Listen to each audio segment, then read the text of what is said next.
এই মাসি পিসি গল্পটা আলোচনা করার আগে আমরা সর্বপ্রথম মাসি পিসি যে গল্পের লেখক মানিক বন্দ্যোপাধ্যায় তার সম্পর্কে কিছু গুরুত্বপূর্ণ ইনফরমেশন জেনে নিই, যেগুলো পরীক্ষায় হরহামেশাই আমাদের দিয়ে দেয়।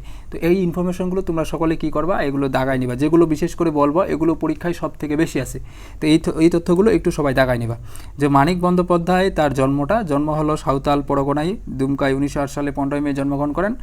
19 মে জন্মগ্রহণ করেন। এইটা একটু দাগাই নিবা যে তার জন্মসালটা কত সাল এবং তারিখটা, এটা ইম্পর্টেন্ট, এটা মাঝে মধ্যে পরীক্ষায় আসে। এরপরে তার পিতৃপ্রদত্ত যে নাম, তার পিতৃপ্রদত্ত নাম কি? তার পিতৃপ্রদত্ত নাম হলো প্রবোধ কুমার বন্দ্যোপাধ্যায়, তার পিতৃপ্রদত্ত নাম, এবং তার ডাক নাম হলো কি? তার ডাক নাম হলো মানিক। এই যে তথ্যগুলো এগুলো দাগাই নয়, এগুলো কিন্তু ইম্পর্টেন্ট, এগুলো থেকে অনেকবার পরীক্ষায় প্রশ্ন আসছে। এছাড়া আমি আরও ইনফরমেশনগুলো দাগাই দিচ্ছি যেগুলো পরীক্ষা থেকে বেশি প্রশ্ন আসে। এর পরবর্তীতে আমরা কিন্তু গল্পটার মধ্যে ঢুকে যাব এবং তোমাদের গল্পটা খুব সুন্দরভাবে বোঝানোর ট্রাই করব। তুমি নিজেই দেখবা যে এমনভাবে আলোচনা করব তোমার এখান থেকে আর কোনো কিছু বিষয় বাদ থাকবে না। তুমি যেভাবে প্রশ্ন আসুক তুমি উত্তর করতে পারবা, তবে আমি যেভাবে বলবো ঠিক এই প্রসেসে তোমাকে কাজটা করতে হবে। তো আশা করি শেষ পর্যন্ত তোমরা সকলে থাকবা। দেখো, এরপরে মাত্র 48 বছর বেঁচেছিলেন। কত বছর? 48 বছর। এটা অনেকবার আসছে এই পরীক্ষাটা। তিনি কত বছর বেঁচেছিলেন? 48 বছর। এবং কলকাতার প্রেসিডেন্সি কলেজে বিএসসি পড়ার সময় মাত্র 20 বছর বয়সে, এই ইনফরমেশনটা প্রচুর ইম্পর্টেন্ট, অনেকবার আসছে, খুবই ইম্পর্টেন্ট।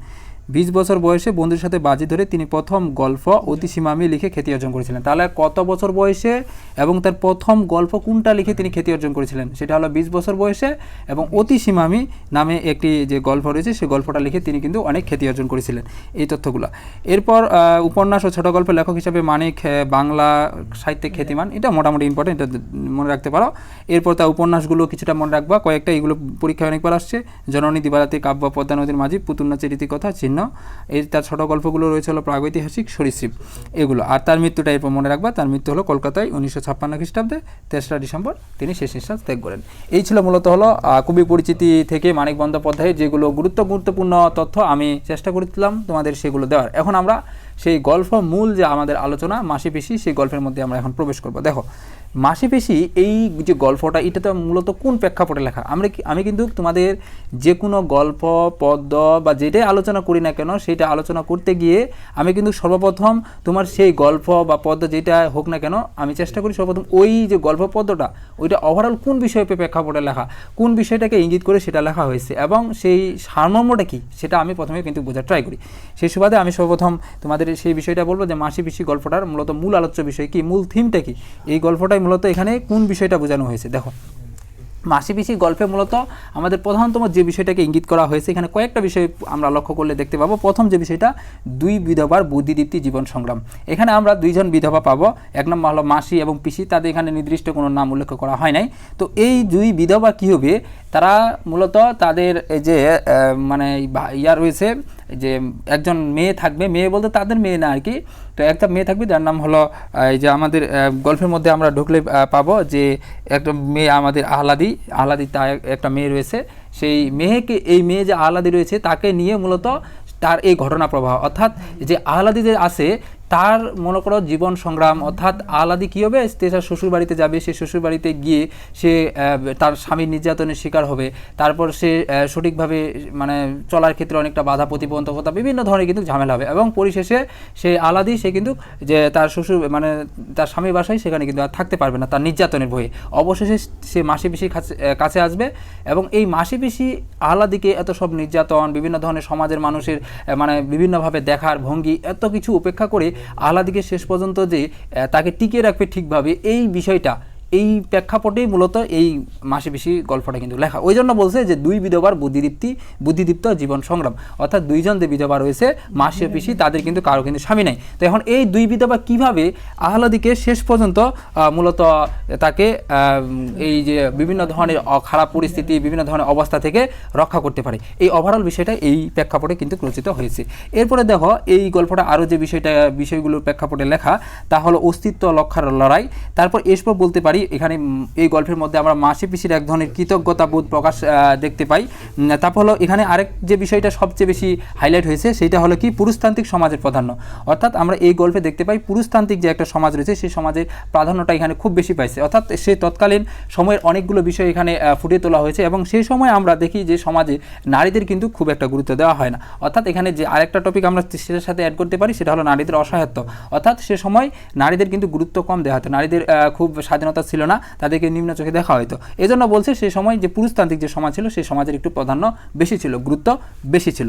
তো এখন নারীদের অসহায়ত্ব এই বিষয়গুলো বললাম। ওভারঅল আমি কিন্তু চেষ্টা করছি তোমাদের সর্বপ্রথম মাসি পিসি গল্পের যে মূল প্রেক্ষাপটটা, ঘটনাটা, মূলত যে থিমটা, এটা কিন্তু চেষ্টা করলাম। আশা করি তোমাদের এইটা বিষয়ে কোনো প্রশ্ন নাই। যদি তারপরে থাকে তোমরা আমাকে কমেন্টে জানাও যে আমি এটা বুঝতে পারি নাই বা এটা কোনো সমস্যা, আমি সেটা উত্তর দেওয়ার ট্রাই করবো। তো দেখো আমরা এখন কিন্তু গল্পের মধ্যে প্রবেশ করবো। আশা করি তোমরা কিন্তু থিমটা বুঝতে পারছো মাসি পিসি।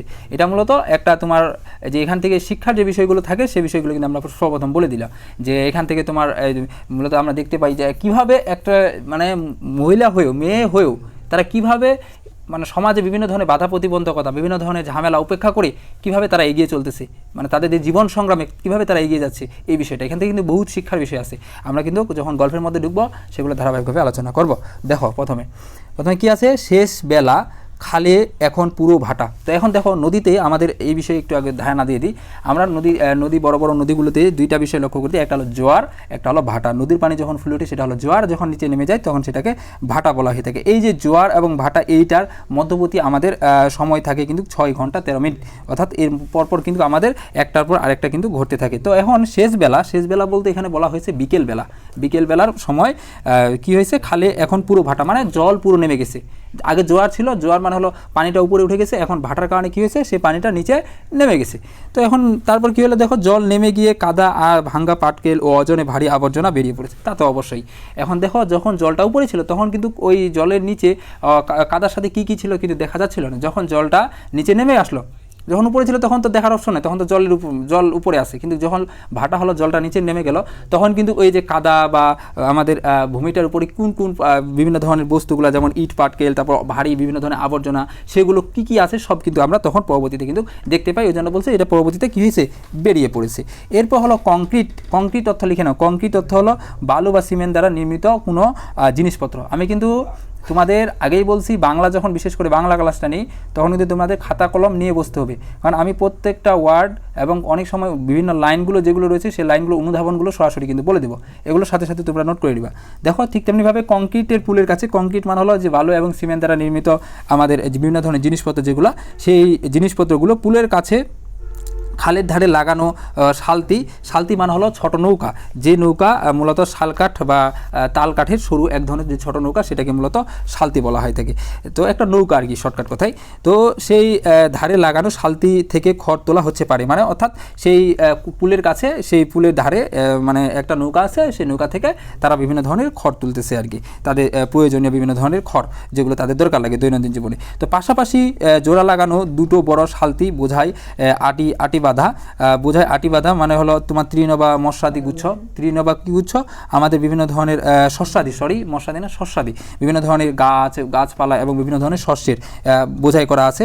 এবং তারপর হলো খড় 3 জন মাথায় চড়ে গিয়ে জমা হচ্ছে উপরের মস্ত গাদায়, মানে অর্থাৎ কী করছে দেখো এখানে যে 3 জন এই যে বিভিন্ন ধরনের যে খড়গুলো রয়েছে, তারপর বিভিন্ন ধরনের তাদের যে যেগুলো তারা মালবাহী বিভিন্ন ধরনের জিনিসপত্র যেগুলো রয়েছে সেগুলো এখানে মূলত খড়ের কথা বলা হয়েছে, বা বিভিন্ন ধরনের তাদের প্রয়োজনীয় যে জিনিসপত্রগুলো 2টা শালতিতে সেখানে রয়েছে, এবং সেগুলো মূলত এখানে বিশেষ করে এই জিনিসটায় খড়ের বিষয়টা আসবে। সেগুলো মনে করো 3 জন, এই কথা কিন্তু ভালো করে মাথায় রাখতে হবে, কয়জন এগুলো তুলে দিচ্ছিল এবং কয়জন নিয়ে যাচ্ছিল।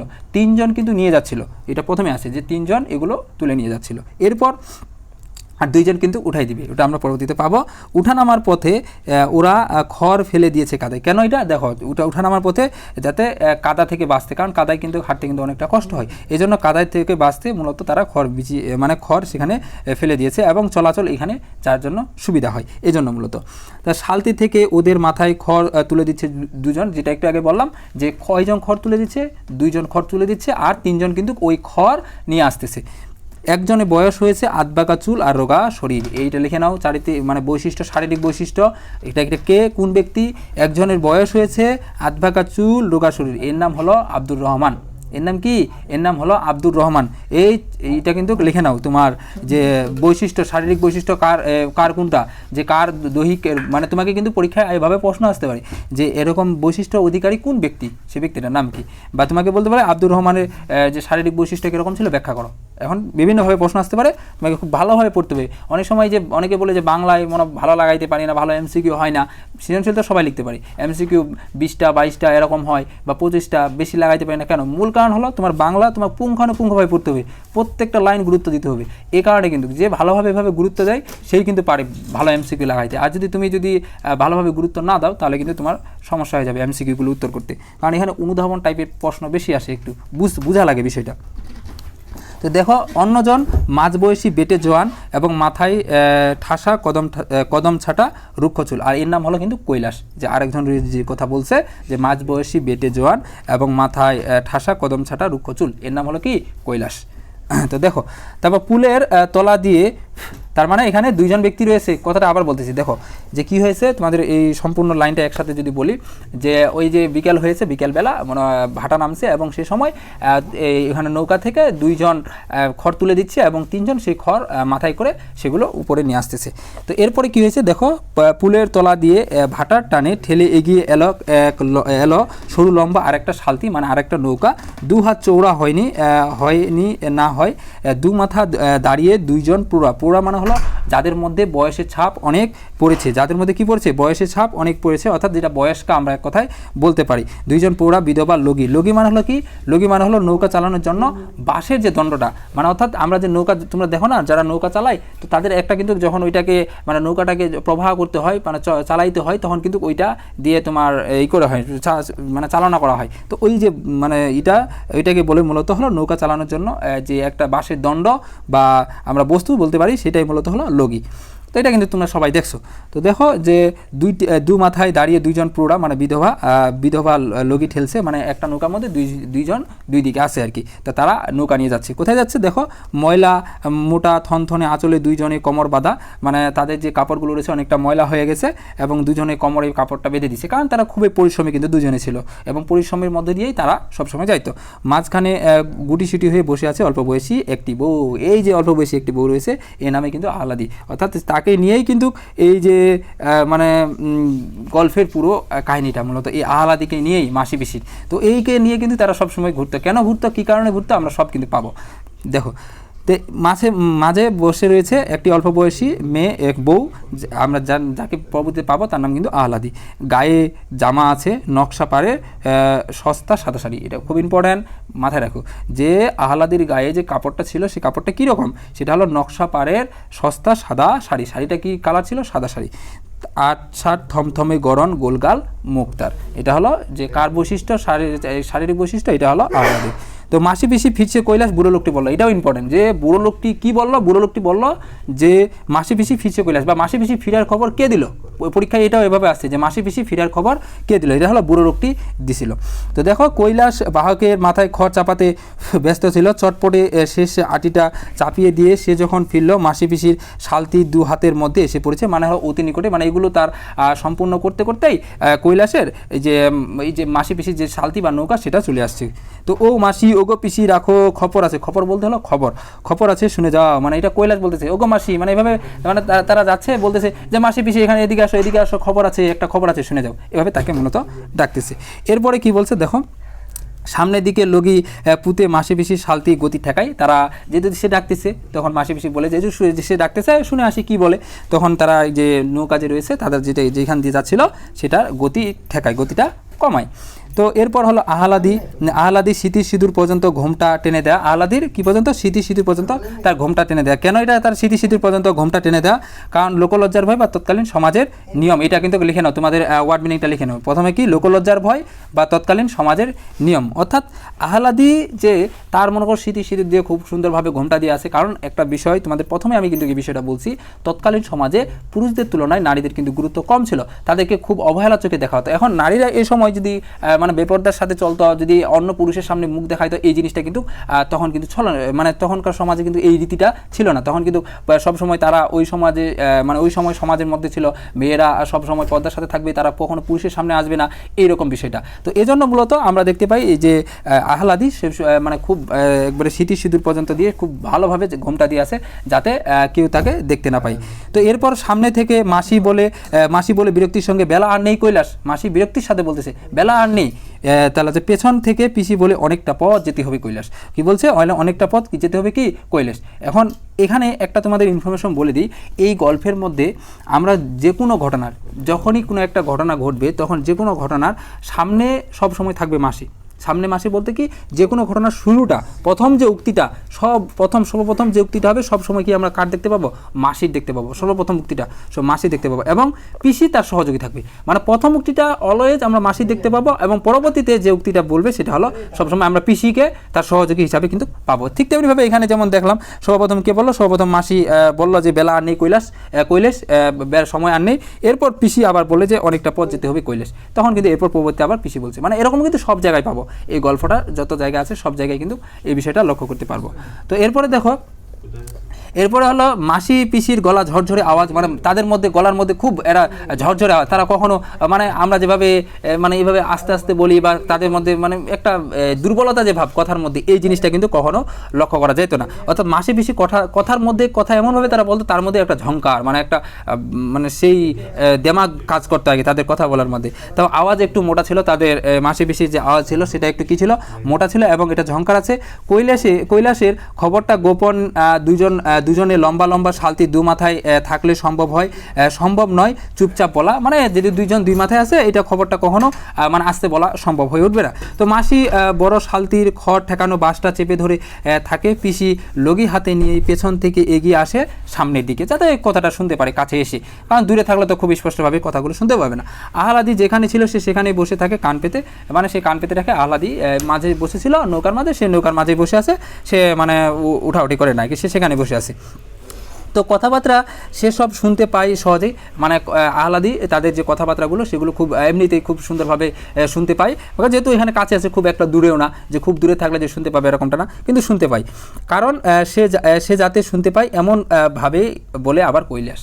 দেখো বিষয়টা কীরকম, মানে আর মাসি পিসি সেখান থেকে উঠে আসছে কেন? যাতে কথাগুলো স্পষ্টভাবে বুঝতে পারে। কিন্তু ওই আহলাদি তো এখানে বসেছিল, এর পরবর্তীতে কৈলাস এমনভাবে কথা বলতে থাকে, এমন মানে লাউডে বলে বা এমনভাবে সে কথাগুলো বলে যাতে যে আহলাদি যে ছিল সে আবার শুনতে পায়। কারণ সে মূলত আহলাদিকে ইঙ্গিত করেই মূলত কথাগুলো বলবে, যেন আহলাদি কানে এই কথাগুলো যায়। অর্থাৎ মূলত এটাকে কেন বলছে? কারণ সে যাতে শুনতে পায় এমন করে বলে কৈলাস।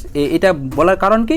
এটা বলার কারণ হলো তার যোগুর প্রতি তার যেন একটা আগ্রহ সৃষ্টি হয়, মানে সে যোগুর বিষয়ে কিন্তু এই যে মাসি পিসিকে কিছু কথা বলবে, এই বিষয়ে যাতে তার আহলাদির মানে মাসি পিসি যোগুর প্রতি একটা যে আবেগ, সেটা আবেগটা সৃষ্টি হয় এবং যেন যোগুর প্রতি তার যে ভালোবাসা সেটা যেন মানে সৃষ্টি এবং সে যেন সে যোগুর কাছে ফিরে যায়। মানে মূলত এই বিষয়টা প্রেক্ষাপটে সে তাকে যেন ইঙ্গিত দিচ্ছে আর কি, ইঙ্গিত দিবে। তো এই জন্য মূলত সে এমনভাবে কথা বলে যাতে শুনতে পারে আর কি, মূলত এই বিষয়টাই। তো এরপরে দেখো, বলি মাসি তোমাকেও বলি পিসি, মানে বলতেছে মাসি শুধু তোমাকেই বলতেছি না, মানে পিসি তোমাকেও বলতেছি, তোমাদের দুইজনকেই বলতেছি। এরপর কৈলাস হলো শুরু করে কথা বলা, বলতেছে মেয়াকে বলতে হলো মেয়েকে, অর্থাৎ আহলাদিকে একদম শ্বশুর ঘর পাঠাবে না মনে করেছ যদি, সে কেমন ধারা কথা হয়। মানে বলতেছে যে এটা তোমরা আহলাদিকে শ্বশুর করে পাঠাবে না, এটা কেমন কথা? এটা তো সম্ভব না, কারণ একটা মেয়ে যখন বিয়ে হয় তার মধ্যে তার শ্বশুর ঘরে ঝামেলা হইতে পারে বিভিন্ন বিষয়ে, তার মানে মেয়েকে পাঠাবে না এটা তো কখনো হয় না, কারণ এটা সমাজে কোনো রীতি না, এটা নিয়ম না। তো এই জন্য বলছে একটা উপযুক্ত মেয়েকে তোমরা এইটা শ্বশুর বাড়িতে পাঠাও না, ঝামেলা হইতে পারে, এটা কিন্তু মানে কোনো নিয়ম না, এটা কোনো কিন্তু ধারা না। তো এরপরে বলছে এত বড় সমতা মেয়ে, সমতা বলতে উপযুক্ত মেয়ে, মানে সে তার শ্বশুর বাড়িতে থাকবে, এটাই স্বাভাবিক, কারণ তার ঝামেলা হইতেই পারে, কিন্তু তোমরা এখানে তাকে রেখে দিয়েছো। তো তোমরা দুটি মেয়ে লোক বাদে ঘরে একটা পুরুষ মানুষও নেই। এখন কাকে বলতেছে? এটা যে মাসি পিসি যাদের রয়েছে তাদেরকে ভয় দেখাচ্ছে এখন, যে কৈলাস তাদেরকে মূলত লিটারালি ভয় দেখাচ্ছে যে তোমাদের ঘরে তো পুরুষ মানুষ কেউ নেই, শুধু তোমরা তিনটা মেয়ে মানুষই আসো, যদি কোনো বিপদ চলে আসে তখন তোমরা কিভাবে কি করবা? তো এখন এভাবে কিন্তু তাদেরকে ভয় দেখানোর চেষ্টা করতেছে। অর্থাৎ মানে তাদেরকে যে বিষয়টা বলতেছে যে মাসি পিসিকে এই যে কৈলাস বলার চেষ্টা করতেছে যে তোমাদের মনে করো আত্মরক্ষার জন্য কোনো মানুষ নেই, মানে কোনো পুরুষ মানুষ নেই তোমাদের আত্মরক্ষার জন্য, মানে তোমাদের তো জীবনে অনেকটা রিস্ক বা ঝুঁকিপূর্ণ, তাহলে তোমাদের তো কোনো কারণ যোগু যে রয়েছে, যোগু তো এখন তোমাদের থেকে আলাদা হয়ে গেছে, তো তোমরা তাদেরকে আপন করে নাও। মানে এই বিষয়টা মূলত ইঙ্গিত করছে। সে তো ভুল হইতেই পারে, এটাই স্বাভাবিক, পরিবারের মধ্যে ঝামেলা থাকবেই। এখন মানে এখানে মূলত কৈলাস যোগুর হয়ে তার সাপোর্ট করতেছে আর কি, যাতে এখানে বোঝানোর চেষ্টা করতেছে যাতে এই যে আহ্লাদি যে রয়েছে, আহ্লাদিকে মানে তার শ্বশুর ঘরে পাঠাইতে পারে, অর্থাৎ তার স্বামীর কাছে যেন সে ফিরে যায়, এই বিষয়টার জন্য মূলত। বিষয়টা কি বুঝতে পারছো?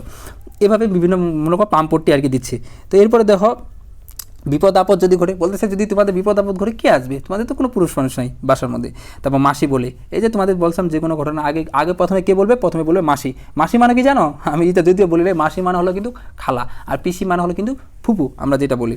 তো মাসি বলে খুনসুটি রাখো দেখি কৈলেশ তোমার মানে হলো তোমার এই যে খুনসুটি বলতে কি মানে এখানে মূলত বিরক্তি তার প্রকাশ করছে। তো বলতে তোমার এত ভাবধারীমূলক কথা বাদ দাও, তোমার এত তেল মারা কথাগুলো বাদ দাও, মানে এরকম বিভিন্ন ধরনের কথাগুলো, বা তোমার এত মানে যে কথাগুলো বলতেছে এরকম উগ্রপন্থী এই কথা বাদ দাও, এরকম কথা বলার দরকার নাই। তো এরপর বলছে খুনসুটি রাখো দেখি কৈলাস তোমার, মানে তোমার এইসব বিষয় বাদ দাও, এখন তোমার মোদ্দা কথাটা কি, মানে আসল কথা কি বা প্রকৃত কথা কি তাই কও, মানে তুমি কোন বিষয়টা আমাকে বলতে চাচ্ছ, অত ঘুরিয়ে পিছিয়ে বিভিন্ন বিষয় বলে লাভ নাই, তুমি সরাসরি যে বিষয়টা বলতে চাচ্ছ সেই বিষয়টা বলো।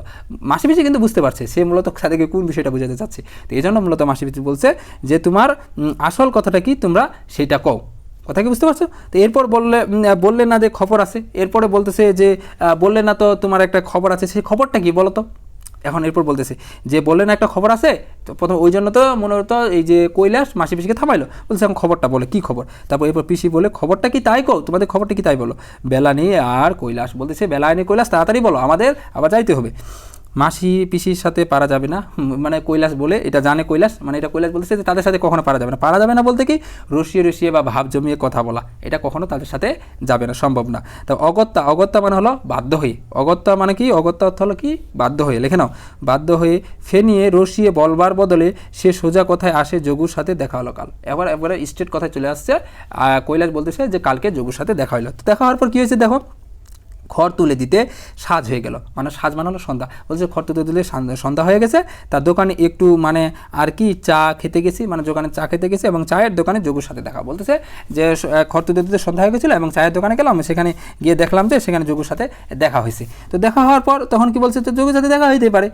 তখন এইটা কিন্তু লাইনটা অনেকটা ইম্পর্টেন্ট, এটা মাথায় রাখিও যে এই যে কৈলাসের সাথে যোগুর কোথায় দেখা হয়েছিল, ইম্পর্টেন্ট, সেটা হলো চায়ের দোকানে। এবং চায়ের দোকানটা কোথায়, সেটা হলো পুলের কাছে। কিন্তু এইগুলো কিন্তু তথ্যগুলো খুব ভালোভাবে মাথায় রাখবা।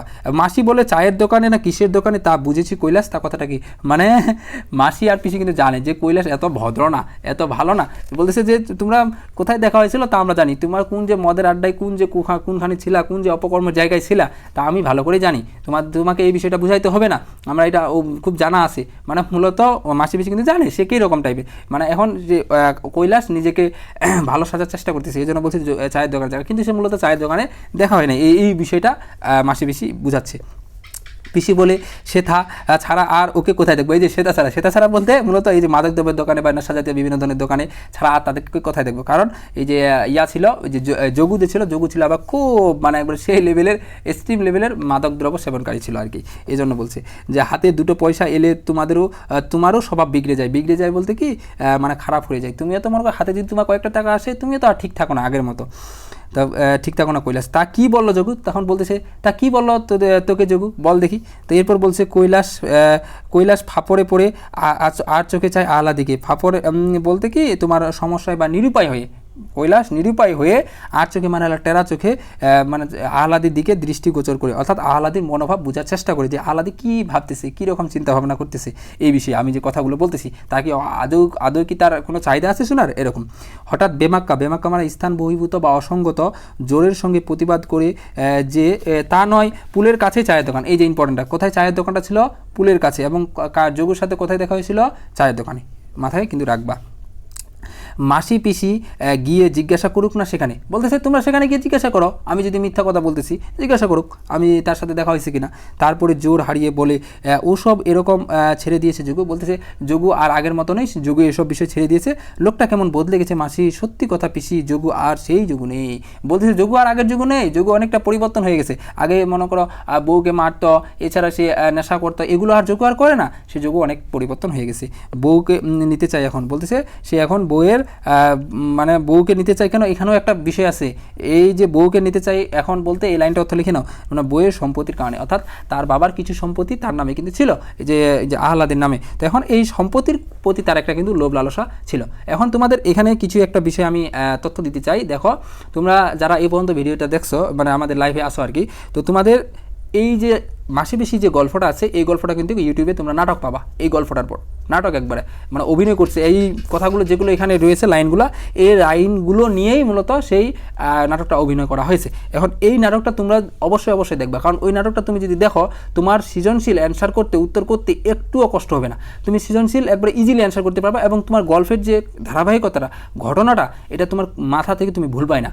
কারণ তোমরা জানো যে কোনো জিনিস যদি আমরা মোবাইলে দেখি বা সিনেমা থেকে শুরু করে বিভিন্ন ধরনের মুভিগুলো যখন দেখি বা বিভিন্ন ধরনের নাটক, সেটা কিন্তু ভুলি না, কিন্তু যখন এমনিতে পড়ি ভুলে যাই। ঠিক তেমনিভাবে তোমাদের এইটার জন্য যে মাসি পিসি যে গল্পটা রয়েছে, এটার জন্য ইউটিউবে নাটক আছে, সেই নাটকটা তোমরা দেখবা আশা করি। তাহলে তোমাদের এই গল্পটার ধারাবাহিকতা নষ্ট হবে না, তোমরা ইজিলি কিন্তু মনে রাখতে পারবা যে কোন সময় কোনটা ঘটলো, কে কী করলো, এরকম।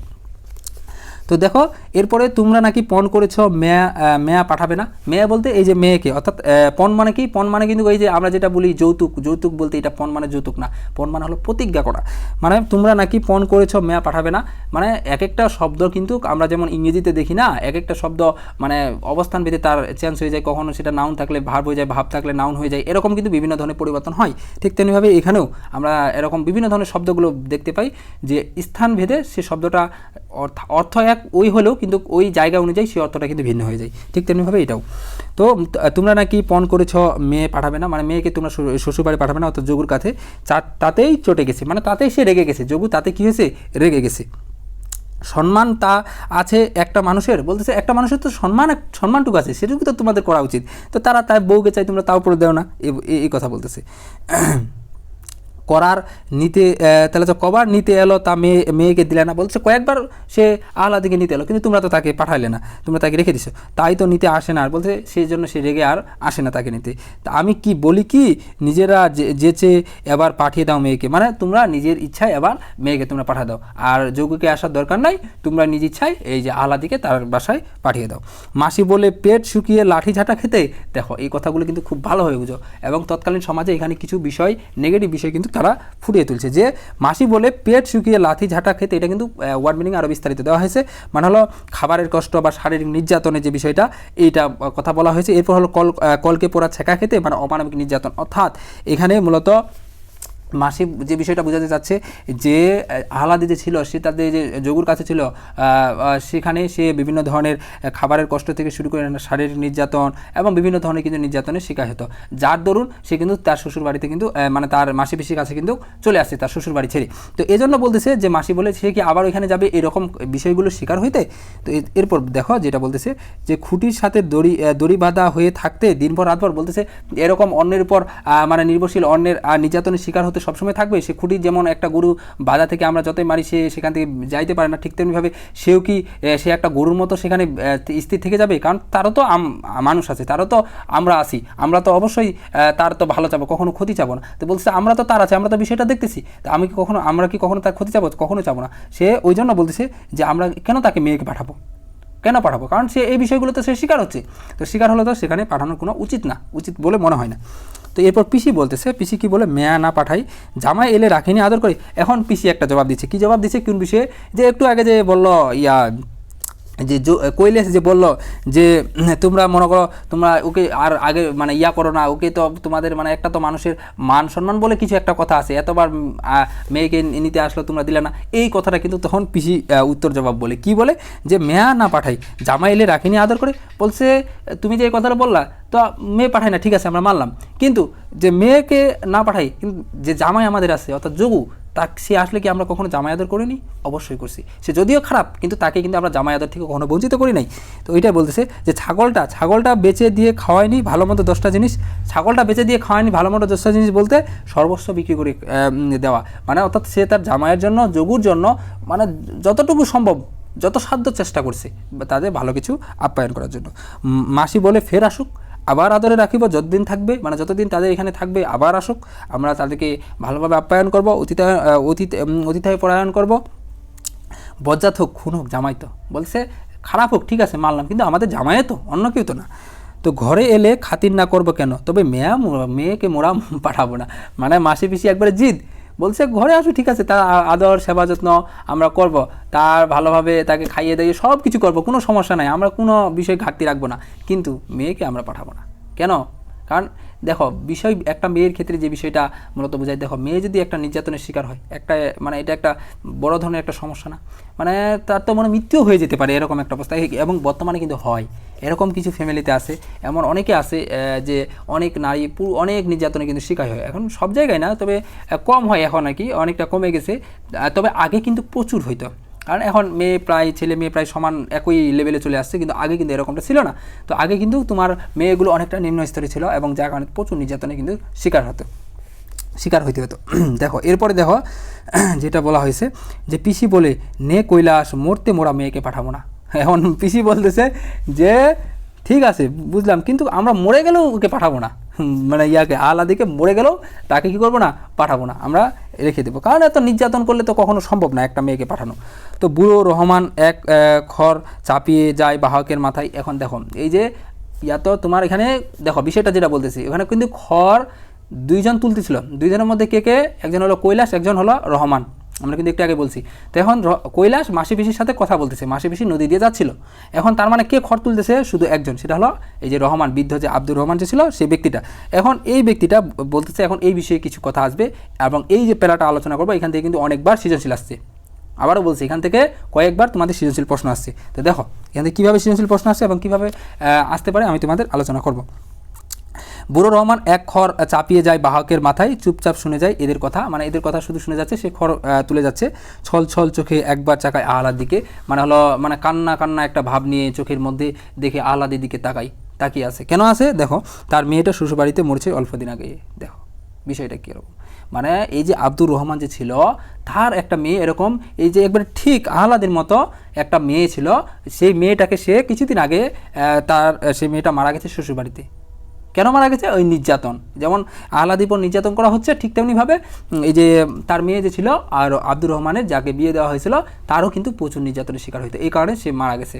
তো এখন এইটা দেখে আহ্লাদিকে দেখে সে তার মেয়ের কথা মনে পড়ছে, এই জন্য সে তার মূলত চোখ ছলছল করতেছে। কিছুদিন যেতে চায়নি মেয়েটা, কিছুতেই যেতে চায়নি, মানে এই যে যেমন আহ্লাদি চলে আসছে তার মাসি পিসির কাছে, ঠিক তেমনিভাবে আব্দুর রহমানের যে মেয়ে যখন তাকে বিয়ে দিচ্ছিল সে কিছুতেই যেতে চায়নি। তারপর দপাদপি করে কেঁদেছে, মানে হলো খুব মানে সেই কান্না, মানে আমরা যেটা দেখি খুব কান্নাকাটি করা এরকম করে কেঁদেছে যাওয়া ঠেকাতে। ছোট অবুঝ মেয়ে, মানে খুব কম বয়সী। আরেকটা বিষয় কি, তৎকালীন সময়ে আমরা দেখি যে মেয়েদের কিন্তু খুব কম বয়সে বিয়ে দেওয়া হয়, মানে তখন কি একটা বিষয় ছিল, অনুপম যখন যখন এই যে অপরিচিতা গল্পটা আলোচনা করছিলাম তখন কিন্তু এই বিষয়টা আমরা বলছিলাম যে তখন একটা মেয়ের বয়স 15-র আগে বিয়ে দেওয়া মানে সেফজোন, একটা মোটামুটি সেফজোন, কিন্তু 15 পার হয়ে গেলে, ক্রস হয়ে গেলে তখন কি মনে করা হয়তো সমাজে যে মেয়েটার মনে হয় কোনো সমস্যা আছে, তো এর বিয়ে হচ্ছে না কেন, অবশ্যই কোনো না কোনো মনে প্রবলেম আছে যার কারণে তার বিয়ে হচ্ছে না। তো এইরকম বিভিন্ন ধরনের কিন্তু মানুষের খারাপ চিন্তা ভাবনা ছিল। তো এরকম এই যে তখন ওই সে কারণে বা সেজন্য মূলত আমরা দেখতে পাই যে মেয়েদের কিন্তু খুব কম বয়সে বিয়ে দেওয়া হয়। তো এই জন্য বলছি ছোট অবুঝ মেয়ে ছিল সে, আব্দুর রহমানের যে মেয়েটা, তার ভালোর জন্যই তাকে জোর জবরদস্তি করে অনেক বেশি তাহলে পাঠিয়ে দিয়েছিল, মানে হলো শ্বশুর বাড়ির প্রাধান্য। এখন কি বিষয়টা দেখো, এখন বর্তমানে যদিও এটা এখনও মানে কিছুটা লক্ষ্য করা যায় যে একটা মেয়ের বিয়ে দেওয়ার ক্ষেত্রে তার মতামতে কিন্তু কম গুরুত্ব দেওয়া হয়। আমার মতে যেটা দেখা উচিত যে একটা মেয়েরও মতামতে গুরুত্ব দেওয়া উচিত, কারণ সবসময় টাকা কিন্তু বারবার যাবে আসবে, একজন টাকা কিন্তু মানে যাবে আসবে অহরহ, টাকা কিন্তু সব স্থির থাকবে না, কারণ তোমার কাছে একসময় টাকা নেই, একসময় টাকা কিন্তু হবে, ওর কাছে টাকা আছে মানে ওর কাছে সবসময় টাকা থাকবে এরকমটাও নয়, টাকা কিন্তু হারিয়ে যেতে পারে বা আসতেও পারে, আরও বড় কিছু করতে পারে, এটাই স্বাভাবিক। তো একটা মেয়ের ক্ষেত্রে যে জিনিসটা বা একটা ছেলের ক্ষেত্রে যারই ক্ষেত্রে হোক, এই ক্ষেত্রে বিয়ের ক্ষেত্রে বিশেষ করে বা অন্যান্য বিষয়ের ক্ষেত্রে তার একটা সিদ্ধান্ত যেটা রয়েছে সেটা সবার প্রতি গুরুত্ব দেওয়া উচিত। আমাদের যেটা কি হয় যে বিষয়টা দেখা যায় যে বড়দের যে সিদ্ধান্ত হয় সবসময় সেই সিদ্ধান্ত মেনে নিতে হয়, এটা কিন্তু ভুল ধারণা। কারণ দেখো এখন ছোটরা যে ভালো কিছু করতে পারবে এটা এমনটা না, কিন্তু সবার মাঝে কিছু না কিছু কিন্তু জ্ঞান মেধা শক্তি কিন্তু আছে। এখন তুমি যেটা ভালো ভাবতেছো অন্যজনের এই কাছে কিন্তু সেটা কিন্তু ভালো নাও হতে পারে, বা তার প্রেক্ষাপটে কিন্তু সেই জিনিসটা কিন্তু ভালো কিছু ভবিষ্যৎ নাই এরকমটা কিন্তু মনে হতে পারে, এবং সে কিন্তু ওই জিনিসটাকে তার মধ্যে যে অভিজ্ঞতাটা সেই অভিজ্ঞতাটা কিন্তু থাকতে পারে।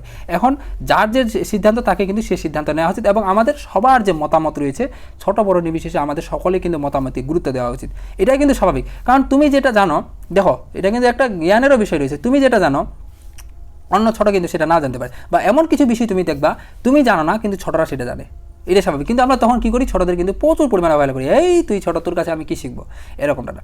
ছোট বলে আমাদের সবার মতামত যেটা রয়েছে গুরুত্ব দেওয়া হচ্ছে। ঠিক তেমনিভাবে এখানে যে বলছে যে এই যে তার যে ছোট মেয়ে ছিল আব্দুর রহমানের, সে ছোট ছিল, তার মতামত গুরুত্ব দেওয়া হয় নাই। সে বলছে আমার কি, তারপর সে কী বুঝে, মানে পিতামাতা এটা মনে করছে যে সে তো ছোটো মেয়ে, সে এইসব বিষয়ে কী বুঝে, আমরা ভালো বুঝি। কারণ তারা শুধু দেখছে যে যাকে যেখানে বিয়ে দিছে সেখানে ছেলের কীরকম টাকা পয়সা আছে কিনা, এই বিষয়টাই শুধু লক্ষ্য করছে। কিন্তু একটা মেয়ে তাকে পছন্দ হয় না বা তার সাথে থাকতে পারবে কিনা, এই বিষয়টা তারা লক্ষ্য করে নেই। এই জন্য মূলত এরকম ঘটনা ঘটছে। তো দেখো এরপরে বলছে, তো অবুঝ মেয়ে তা ভালোভাবে জেনে তাকে জোরজবরদস্তি করে মানে পাঠিয়ে দেওয়া হয়েছিল জোরজবরদস্তি করে। আহ্লাদের সঙ্গে তার চেহারার কোনো মিল নেই, মানে আহ্লাদের সাথে যদিও আহ্লাদের দেখে তার মেয়েকে মনে পড়তেছে আব্দুর রহমানের, কিন্তু তার সাথে চেহারার কোনো কিন্তু মিল নেই। বয়সে সে ছিল অনেক ছোট, মানে বয়সে খুব ছোট ছিল, চেহারা ছিল অনেক বেশি রোগা, মানে তার চেহারা রোগা ছিল। তবু আহ্লাদের ফ্যাকাশে মুখে তার ওই মুখের ছাপ রহমান দেখতে পায়। এইখান থেকে কিন্তু অনেকবার সৃজনশীল আসছে রে ভাই, অনেকবার আসছে। এই প্যারাটা খুব ভালোভাবে মাথায় রাখবা যে আহ্লাদির সাথে এই যে এর যে তুলনা তার মেয়ে আব্দুর রহমানের মেয়ের সাথে, এটা কিন্তু বারবার আসছে। যে উদ্দীপক দিয়ে দিছে, বলছে এইটি গল্পে তোমার কোন চরিত্রের সাথে মিল হয়েছে বা কোথাকার সাথে মিল হয়েছে এই জিনিসটা। তারপর হলো খড়ের আটি তুলে দেওয়ার ফাঁকে ফাঁকে যখনই সে তাকায় আহ্লাদের দিকে, মানে যখনই সময় পায় সে মূলত আহ্লাদের দিকে তাকায়, যে তার মেয়ের মতো তার মানে একটা তার ভাইবটা ফুটে তুলে মূলত এই কারণে। তো দেখো এরপর কৈলাস বলে, তবে আসল কথাটা বলি, মানে কৈলাস কিন্তু এখন আসল যে কথাটা, মূল কথাটা, মুদ্রা কথা যেটা ছিল সেটা এখন মানে বলবে যে আসল কথাটা। তাহলে বলি, এত ঘুরাই পেঁচানোর দরকার নাই, একবার স্ট্রেট ফরওয়ার্ডে আসি। তো এখন বলছে যোগু মুখে বলল, যোগু মুখে বলতে আমাকে, মানে তাকে বলতে কৈলাসকে কি বলল, এবার সে মামলা করবে বউ নেওয়ার জন্য। দেখো মানে বিষয়টা কীরকম হয়েছে, যে কৈলাসকে যোগু এমনভাবে পাঠাইছে, বলবে তুমি প্রথমে তাদেরকে বুঝাবা খুব সুন্দরভাবে, তো যদি না বুঝে তখন তুমি ভয় দেখাবা। এই জন্য পরবর্তীতে এবার যোগু এবার ভয় দেখানোর চেষ্টা করছে, যে মামলা দিবি, মানে তোমরা জেলে যাবা, এরকম বিভিন্ন ধরনের ভয় দেখাচ্ছে, যাতে এই যে মাসি বেশি ভয় পায়, এবং ভয় পেয়ে যাতে তারা যে আহ্লাদিকে দিয়েছে তাকে যেন তার শ্বশুরবাড়িতে পাঠিয়ে দেয়। কথা কি বুঝছো? তো এরপরে দেখো যেটা বলতেছে, তার বিয়ে করা বউকে তোমরা আটকে রেখেছ বদমতলবে বলতে কি এখানে বোঝাচ্ছে, বদমতলব বলতে খারাপ মতলব এরকম না, মানে মূলত পণ নেওয়া বা আদায় করার জন্য। মানে তখনকার যে সময় ছিল, তখনকার সময় ছেলেরা মেয়েদেরকে মূলত যৌতুক দিত, এরকম একটা নিয়ম ছিল। বলতেছে তোমরা এরকম মেয়েকে থামিয়ে রেখেছো, আটকে রেখেছো, তুমি মনে হয় তোমাদের মনে খারাপ কোনো চিন্তাভাবনা আছে, তোমরা মনে হয় টাকা নিতে পারো বা এরকম কোনো কিছু তোমাদের চিন্তাভাবনা আছে, যার কারণে তোমরা কিন্তু মেয়েকে আটকে রেখেছো। কিন্তু মামলা করলে বিপদে পড়বে, মামলা করলে কি পড়বে, বিপদে তুমি পড়বে। কিন্তু তোমরা যে আসো, এটা কে বলছে, কৈলাস বলতেছে যে যোগু যদি একবার মামলা করে তোমরা কিন্তু বিপদে পড়ে যাবা, মানে তাদেরকে লিটারালি ভয় দেখাচ্ছে। তো স্বামী নিতে চাইলে বউকে আটকে রাখার কোনো আইন নেই, জেল হয়ে যাবে তোমাদের। আর যেমন বুঝলাম মামলা যোগু করবেই, আজকালের মধ্যে বলছে যোগু মামলা করবে একবারে কনফার্ম। তো তোমরা কিন্তু মরে যাবে, অবস্থা খারাপ হয়ে যাবে। তো মরবে তোমরা, জানো পিসি, মানে বলছে তোমরা মারা পড়বে একবারে, জানো পিসি মারা পড়বে তোমাদের একবারে, মানে তোমরা একবারে মারা পড়বা, মানে তোমাদের অবস্থা খারাপ হয়ে যাবে, মানে এমন তাদেরকে ভয় দেখাচ্ছে মূলত। তা আহ্লাদি একটা শব্দ করি, এই যে আহ্লাদি রয়েছে সেটা শব্দ করে, মানে মূলত সে যে তার জন্য অপরের যে কষ্ট হচ্ছে সেটা বুঝতে পারছে, এই জন্য মূলত একটা শব্দ করতেছে। তারপর অস্ফুটন আর্তনাদের মতো, মানে অনিশ্চিত ভবিষ্যৎ যে বিষয়টা, এটার মতো মাসি ও পিসি মুখ চাউই করে কয়েকবার, মানে তাদের কয়েকবার মুখে এদিক দিকে ওদিক দেখা লাগে, দেখছে মানে তাদের দুজনের মুখের আর কি ফেসটা। তো এটা দেখার কারণ কি, যখন এরকম একটা খারাপ বিষয় শুনে তারাও মনের মধ্যে একটা সন্দেহ জাগে যে সত্যি যদি আবার করে দেয় তাহলে তো আমাদের সমস্যা হয়ে যাবে, এরকম একটা চিন্তাভাবনা আসলো।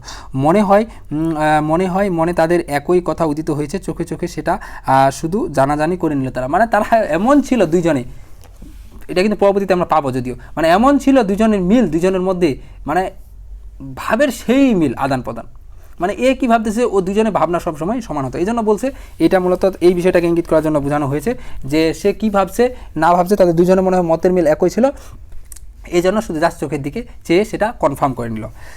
তো এরপর দেখো মাসি বলে জেলে নয় গেলাম কৈলাস, কিন্তু মেয়ে যদি স্বামীর কাছে না যেতে চাই খুন হওয়ার ভয়ে, বলতেছে ঠিক আছে আমরা মানলাম, মনে হয় জেলে গেলাম আমরা, ঠিক আছে ও যোগু মামলা করলো জেলে গেলাম, কিন্তু মেয়ে তো স্বামীর কাছে যেতে যাচ্ছে না, মেয়ে তো কার কাছে, স্বামীর কাছে, অর্থাৎ যোগুর কাছে যেতে চাচ্ছে না, কেন, খুন হওয়া ভয়ে, যদি সে খুন হয়ে যায়, যদি সে তাকে মেরে ফেলে এই ভয়ে। কত বলে মাসি বড় শালতি খড় ঠেকানো বাস ছেড়ে দিয়ে লগি গুজে দেয় কাদায়, পিসি তরতর করে পিছনে গিয়ে লগি কাদায় গুজে হেলে পড়ে শরীরের ভালে সরু লম্বা শালতিটাকে এগিয়ে দেয় ভাটার টানের বিপক্ষে। বেলা একরকম নেই, ছায়া নামেছে চারিদিকে। মানে তারা মূলত সেখান থেকে অবশেষে রওনা দেয়, আর সেখানে আর স্থির থাকে না। যে মাসি এবং পিসি এর সাথে যোগুর সাথে এরকম বিভিন্ন বিষয়ে কথা বলার পর সেখান থেকে তারা কী দেয়, রওনা দেয়। তো আমরা আজকের পর্বটা এখানে শেষ করতেছি। তাহলে আমরা চেষ্টা করব যে তোমাদের এই মাসে পিসি গল্পটা তিনটা পর্বের মাধ্যমে আলোচনা করে দেওয়ার। তো অনেকক্ষণ হয়ে গেছে, অনেকে বিরক্ত হয়ে গেছে। তো আমরা এর পরবর্তী পর্ব 2টাতে চেষ্টা করব এই মাসে পিসি গল্পটা সম্পূর্ণটা তোমাদের শেষ করে দেওয়ার। আশা করি তোমরা পরবর্তী পর্বগুলো খুব ভালোভাবে দেখবা এবং এনজয় করবা এবং শেষ পর্যন্ত থাকবা। তো আজকে এখানে শেষ করতেছি। সবাই ভালো থাকো, সুস্থ থাকো। দেখা হবে তোমাদের সাথে পরবর্তীতে নতুন কোনো পর্বে নতুন কোনো টপিক নিয়ে। আসসালামু আলাইকুম।